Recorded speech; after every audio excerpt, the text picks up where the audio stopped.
Basic గా మనం యాదమ్మ రాజు అని అంటుంటాము, కానీ యాదమ్మే ఈ రోజు వస్తే స్టేజ్ మీదకి ఎలా ఉంటుంది? Let me call upon Yadamma.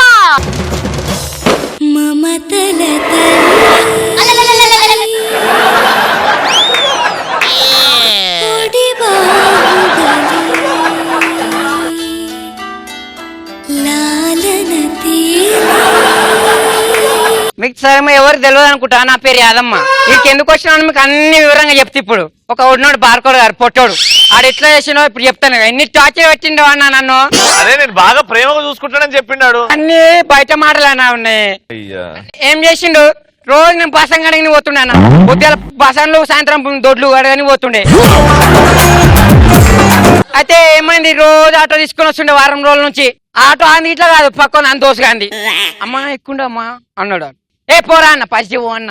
మరి నెక్స్ట్ డే వచ్చిండు అట్లా అన్నాడు. మళ్ళీ నెక్స్ట్ డే వచ్చింది అన్నాడు. వీడు ఏదో సాయం చేస్తాడు అని చెప్పి ఎక్కిన. సాయం చేస్తాడు అంటే 2 సాయం చేసి పెట్టిండు నాకు ఆడు. ఇక మంచోడు కదా అని చెప్పి అంత కాపురం చేసి ఇక చూడన్న రోజు పొద్దుగాల తాగేసి వస్తుండాడు. పొద్దునే రోజు పొద్దుగాల పని చేయకపోతుండే, ఏం చేయకపోతుండే, గిప్ప తలిసి ఉండాడు.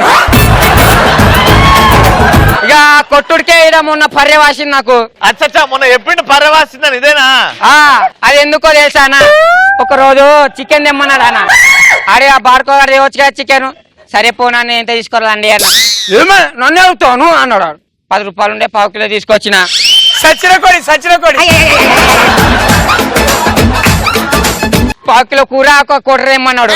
అది ఇట్లా తీసుకొచ్చినా లేదో అలాగే తీసుకురాగానే వండమన్నాడు. వండినా మొత్తం కూర ఏమన్నా చేసిన నాకు దాంట్లో ఒక ముక్కేసి తిను పక్క జరి మొత్తం తిన్నాడు అన్న. మొత్తం తిన్నాడు. ఊడ్చుకొని తిన్న తర్వాత 3 కోమల వేళ్ళు కథ కూర మొత్తం దాని గుమ్మైనాడు. మీరే కదా అది నిన్న. అబ్బో నువ్వు నాకు చెప్పాలంటే పెద్ద అవును. నువ్వు నా పటాసులో పోయినా దాంట్లో ఏమో అన్నావు అంటే నా గురించి బయట ఊరు మొత్తం చెప్తున్నావు అంటే ఏంది అంటే. యాదమ్మ రాజుగాడి మూతి చక్కగానే ఉంటుంది కదా, నీదెందుకు వంకరైంది? అడు కొట్టి పర్యవాసి. అయితే ఏమైంది, 100 రూపాయలు ఇచ్చినా బియ్యం తీసుకురా. ఇంత బియ్యం లేవు. నెల రోజులు ఆయన రాలే.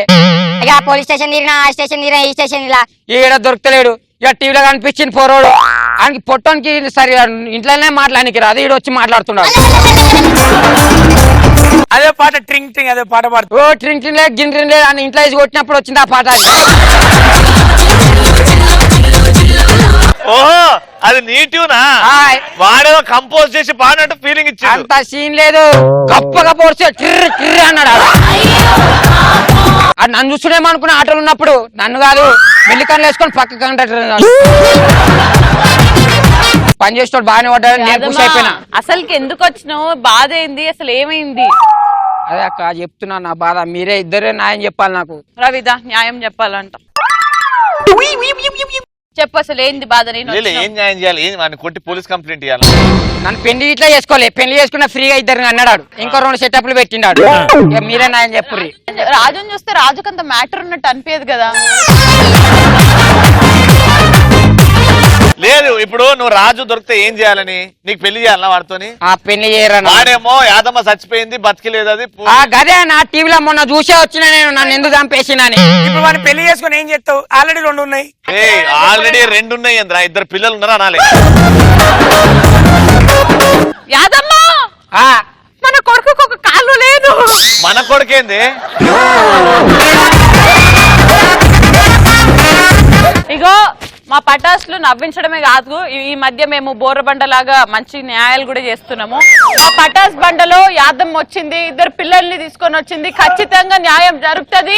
న్యాయం చేస్తాము, కానీ నెక్స్ట్ ఎపిసోడ్ లో చేస్తాము. మరి ఈ రోజు జరిగిన పటాస్ పంచ్ పటాకాలో the best punch dialogue answer and mannerism చేసింది ఎవరంటే శివ అండ్ రిషి. కమాన్.